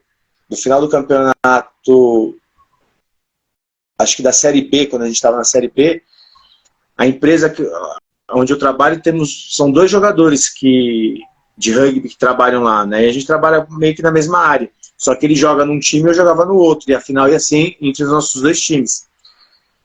Depois, nós pegamos algumas fotos, selecionamos algumas fotos, apresentamos ao pessoal de marketing. O pessoal de marketing fez uma divulgação interna na TV, né, nas TVs internas da empresa, e divulgou a final do campeonato lá, né? Bacana Isso isso. foi legal, Para começar a dar uma cultura, né, para a própria empresa. Divulgar um pouco mais o esporte, né? Não, e começar a... que eu, com essa empresa, né, que eu abri, eu tenho, assim, vários ideais, né? E um deles seria convencer as empresas a serem mais engajadas com os esportes, porque não se trata só de saúde e longevidade, se trata de prevenção, né? Sim. Então, a partir do momento que você faz uma prevenção, a pessoa não fica doente, não vai tomar remédio, vai usar menos a assistência médica dela, poderia, de repente, pleitear com isso um desconto na mensalidade da assistência médica, as faltas diminuem muito, o vigor e a energia para trabalhar é outra completamente. Com certeza é outra. Eu falo que o rugby é uma válvula de escape, né? O esporte é uma válvula de escape para aquele estresse do dia a dia do serviço, né? Com certeza realmente ia ajudar muito até os próprios funcionários, porque tem muitos que não fazem nada de esporte e acaba se estressando, né? Acaba tendo uma carga de estresse maior porque não tem uma válvula de escape, né? Essa ideia realmente é muito boa, é muito interessante em dar continuidade. Mas é muito difícil, sabia? É bem difícil, mas, enfim, a gente chega lá. Imagino. E aí, outra coisa pela qual eu batalho também, viu, Ioli, é pelos atletas master mesmo em relação às pesquisas acadêmicas. Você pega, por exemplo, você poderia ser considerado master, você tem 47 anos. Você não tem a mesma resposta fisiológica de uma pessoa sedentária. Com certeza não. Eu tenho 68. Eu estou muito, muito longe, sabe? De ter respostas fisiológicas de mulheres, inclusive, de 50, de 40, que são sedentárias. Eu diria até de moças de 30, sabe?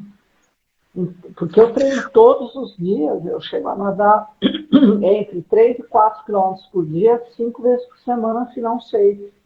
Por dia? Uhum. Tá bem melhor que eu até. Eu tenho um condicionamento físico assim, nós, né, os nadadores, nós somos bem pontinhos fora da curva. Então, o que acontece? Como não existem muito poucas pesquisas acadêmicas em relação a esses atletas masters, existe um desconhecimento enorme. Sem dúvida. Sem Fisiológico. dúvida. Porque... Aí, o buraco é mais embaixo ainda. Eu já fiz palestras em universidades, faculdades de educação física, cujos alunos nunca tinham ouvido falar de atleta master. Então, se você pega o universo master, que vai dos 30 aos 100, você pode perceber que a gama é enorme. Então, o cara sai da universidade, ele não tem disciplina e não tem matéria voltada para atleta master, porque não tem pesquisa acadêmica. Então, o cara, ele não sabe dar treinamento para master. Você Nossa! não pode entendeu? Então, você não pode dar um treinamento para uma de uma pessoa de 20 anos e um mesmo treinamento para uma pessoa como eu, de 68. Que, apesar de estar hiper bem treinado, porque eu treino há 50 anos, eu já fiz as contas, já dei 2 voltas ao mundo nadando. Então, mas a resposta fisiológica não é a mesma, você entende? Então, o tempo de recuperação é outro. Sem e aí, dúvida. Tudo isso não é só com o professor de educação física.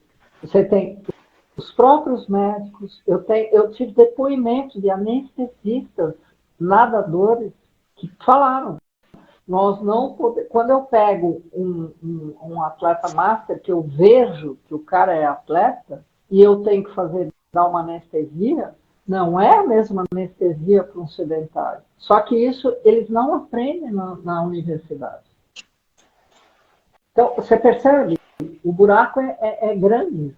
Sim, a lacuna aí é enorme, que ainda tem que ser muito aprofundada. E, por exemplo, o que você falou do treino. Faz toda a diferença, né? Eu até tento acompanhar a molecada nos treinos lá que eu vou, de 20 e poucos anos, mas não dá, realmente não dá para acompanhar. Quando tem a parte de força, às vezes a força eu até acompanha, mas a parte de condicionamento realmente não consigo acompanhar. Tem um espaço bem... um espaço enorme aí ainda para ser estudado e aprofundado. Sim, com certeza. A recuperação. A recuperação é completamente diferente. Você aos 47, você tem um tempo de recuperação necessário. Eu com 68, eu tenho outro tempo de recuperação. Isso fica bem claro que de 2007 a 2014, quando eu jogava nos 2 times, eu jogava no Rio Branco de sábado e no Mackenzie de domingo, na segunda chegava em casa, tomava 2 Tandrilax cama, no dia seguinte eu estava zerado. No dia seguinte eu acordava pronto para ir treinar de novo. E muitas vezes eu fazia jogo sábado e domingo. Às vezes quase todo final de semana. Hoje em dia, se eu fizer isso, eu não levanto. Realmente, assim, a recuperação foi o que eu mais senti com a idade, principalmente depois da pandemia. Porque quando veio a pandemia, todo mundo acabou parando de treinar.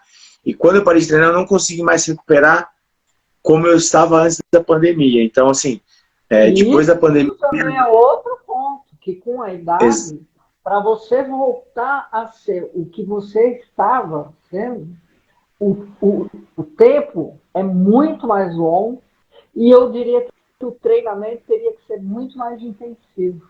Exatamente. Entende? Eu ainda não consegui voltar como era antes da pandemia. Tem todas essas problemáticas que eu falei no início, essas são uma delas, né? Então, você tem isso com fisioterapeuta, com nutricionista, com médico, até médicos esportistas, professor de educação física, geriatra. Um detalhe muito importante com relação aos masters, eu vejo pelos meus colegas de trabalho, por exemplo, é a cabeça. Muitos falam, meu, para de treinar, para de jogar, você já não tem mais idade para isso. Eu falo, meu... Então, mas não é a cabeça. Isso é outro ponto com o qual eu também quero quebrar esse paradigma, que é o preconceito. É isso que eu ia falar, é o preconceito. Exatamente, é o preconceito. Olha, eu já cheguei aí a profissionais de saúde que olharam para mim e falaram assim, nossa, mas escuta, mas para que você faz tudo isso? Vai para casa, descansar, sabe? Como assim? Você vai discutir com uma pessoa dessa? Eu nem discuto mais, sabe? Porque a pessoa... Por quê? Porque esse profissional é sedentário. Então, exato. Começa daí já um diálogo que é truncado. O que eu estou falando, ele não entende, porque ele não vive aquilo. Um ponto muito interessante. Quando eu fiz a cirurgia do ligamento do meu joelho, o meu médico realmente foi sensacional, o Dr. César Janowski, porque ele perguntou para mim se eu ia querer continuar jogando. Eu falei que queria continuar jogando. Então ele começou a fazer todo um tratamento para o meu joelho para eu poder continuar jogando, fazendo aplicação de ácido hialurônico no meu joelho. Então, de cada 6 em 6 meses, por exemplo, que eu já estou com uma condropatia no joelho por conta do desgaste desse tempo todo de rugby, mas o meu médico me apoiou, me incentivou, falou, não, vamos lá, se você quer continuar jogando, a gente vai fazer um tratamento específico para o seu joelho, vamos recuperar esse joelho. A cada 6 meses eu faço aplicação de ácido hialurônico para o joelho, para tentar poder continuar jogando. E olha, eu vou te fazer uma pergunta, não sei se você já parou para pensar nisso, mas, por exemplo, vai chegar um momento em que você vai ter que parar de jogar. Sim. E o que você vai fazer? Vou ver se eu volto para a corrida de aventura. Eu não quero parar de fazer esporte. Eu não quero ficar sedentário.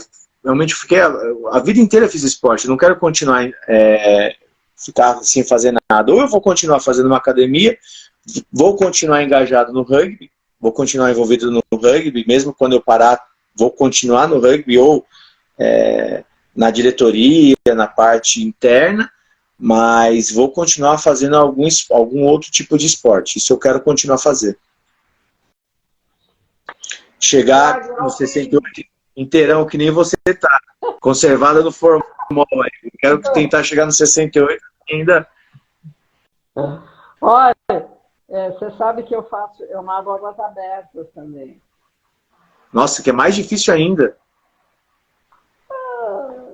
É que eu fui criada no mar, né? Então, para mim, assim.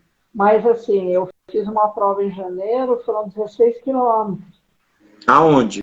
Que praia? Foi lá no Rio de Janeiro. Nossa! Praia Forte ainda, Praia Bravo? Não, Ilha Grande. Ah, Ilha Grande, bom.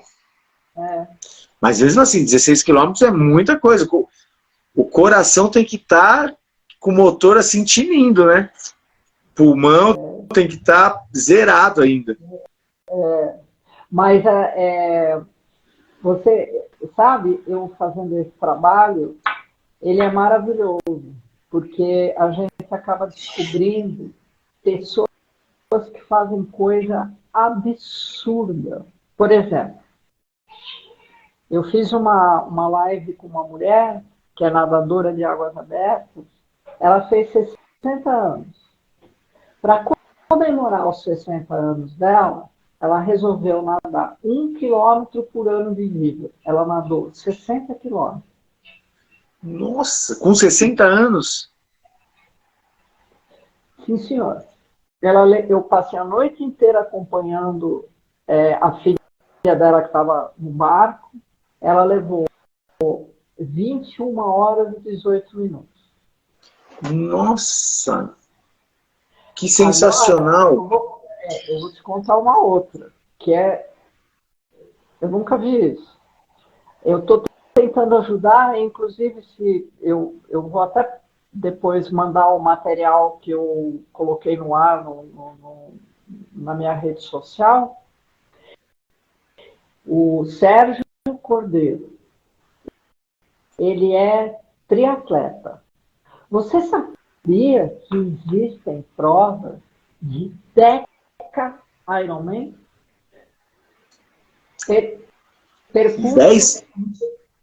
Percursos multiplicado por 10. Eu sabia que tinha as ultramaratonas. Não. Corridas de 100 quilômetros. Agora, essa aí não. Deca, chama Deca Ironman. Ele vai participar de 2 esse ano. Você sabe quantos anos ele tem? Ele vai Não fazer faço ideia. 70. Quanto? 70. Nossa! Então, essas pessoas que tinham que serem estudadas.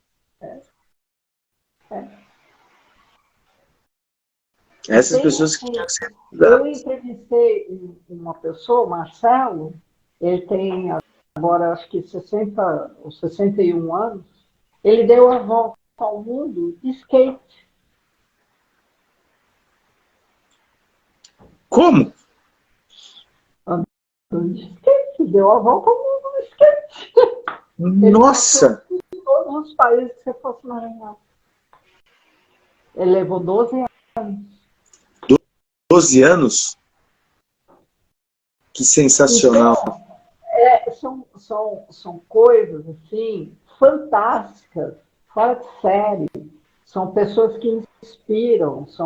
Olha, eu entrevistei uma senhora na natação que é, assim, além de ser uma mulher extraordinária, ela é doutora em arquitetura e tudo mais. Ela tem 99 anos. Ela nada 400 medley, são os 4 estilos, e ela nada 99. Com 99 anos ela nada os 400 medley? Nossa, está muito melhor que eu. E ela nada 100 borboleta. Borboleta para mim é muito difícil borboleta, pelo amor de Deus. E ela com 100 anos nadando borboleta. Parabéns, olha.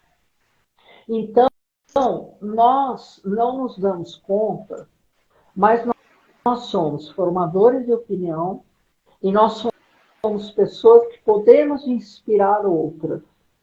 Exato, isso eu já reparei, que eu acabei sendo referência assim, para os outros jogadores do meu time, porque eu já ouvi muitos falarem, nossa, quando chegar com 30 anos eu já não vou estar mais aguentando fazer o que você fez. Isso jogadores com 20 e poucos anos, né? Que falam, não sei como você aguenta, com 47 anos ainda tá jogando, tá correndo. Eu digo que assim, é muito no meu caso, ter uma boa cabeça condicionada e não ficar dando principalmente ouvidos aos preconceitos. Porque se eu fosse pelos preconceitos das pessoas que falando, não, você já tá velho para isso, que não sei o que lá, eu já teria parado há muito tempo, né? E assim, a cabeça não quer parar. Às vezes o corpo cansa realmente mais rápido, mas a cabeça não quer parar. Então eu quero continuar jogando, o rugby ainda acaba sendo um esporte em que acaba fazendo uma seleção natural, porque realmente vai chegar um certo momento em que eu não vou mais aguentar tomar pancada e nem vou aguentar dar pancada, né? Então eu vou acabar realmente tendo que parar. Não consigo, por exemplo, igual a natação, vou continuar jogando com 68 anos, continuar jogando rugby em times de primeira divisão. Mas o mais importante é você não dar ouvidos aos preconceitos e você ter um objetivo, saber o que você quer fazer. Eu quero continuar jogando e eu vou continuar jogando. Não, e você já reparou que é uma coisa maravilhosa?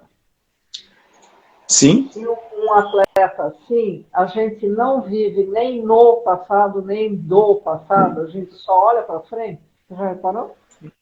Já. Então, dá objetivos, você traça as suas metas, você estabelece aonde você quer chegar, quais provas você vai fazer e tudo mais. Tem todo você tem uma linha para um objetivo para alcançar, você tem um objetivo para querer chegar lá no final, né? E apesar do meu time, metade do meu time me chamar de vovô, para você ver, metade do meu time me chama de vovô. Mas eles sabem que em campo, eles sabem que vão poder confiar em mim, que eu vou estar lá para ajudar, vou estar lá para apoiar. Eles sabem que eu vou estar lá junto com eles no final, lá naquela meta em que o time inteiro traçou de chegar no final do campeonato, eu vou estar junto. Yogi, alguém teria alguma pergunta a fazer? Você, Yogi, tem alguma pergunta a fazer? Acho que aqui a gente conseguiu traçar todos os planos em que a gente queria tentar falar, né? Eu fiquei muito impressionado fiquei bastante impressionado com os seus objetivos, realmente, de tentar difundir mais as categorias Masters, de tentar levar isso, não sei como é que vai ser a questão de estudar um pouco mais as categorias Masters, um pouco mais a profundo, e realmente tentar colocar alguma coisa disso nas faculdades de educação física, isso que você comentou é muito importante, né? Mas essa sua ideia, esse seu objetivo, assim, realmente você está de parabéns, né, nesse seu objetivo, muito legal. E o que eu puder fazer para ajudar a divulgar, a incentivar, pode contar comigo. Obrigada, viu? É um trabalho, eu digo que é uma missão. Tamo junto. O que eu puder ajudar, pode contar comigo, que vamos divulgar, vamos difundir mais isso. Você vê que no esporte, o mundo é uma galáxia. Imenso. Né? Então, eu tive que escolher um tema, e eu escolhi a saúde. Tá? Porque o IBGE já diz que a nossa pirâmide já inverteu. Então, a faixa etária dos idosos no Brasil, o país já tem mais idosos do que jovens. E isso só tende a crescer assim muito, entende? E com o sistema de saúde que nós temos... Exato. Vai chegar um momento em que ele não vai mais suportar. Com a falta de política em relação a isso que o governo não tem, como que a gente vai enfrentar isso? Né? Então, uma das soluções é realmente tentar levar a nossa faixa idosa, tentar trabalhar realmente esse condicionamento físico, tentar trabalhar essa longevidade de uma melhor forma possível, né? Então, Yogi, tem que parar de falar de doente e de tratamento. Tem que começar a falar de saúde e de prevenção. Exato. Sabe?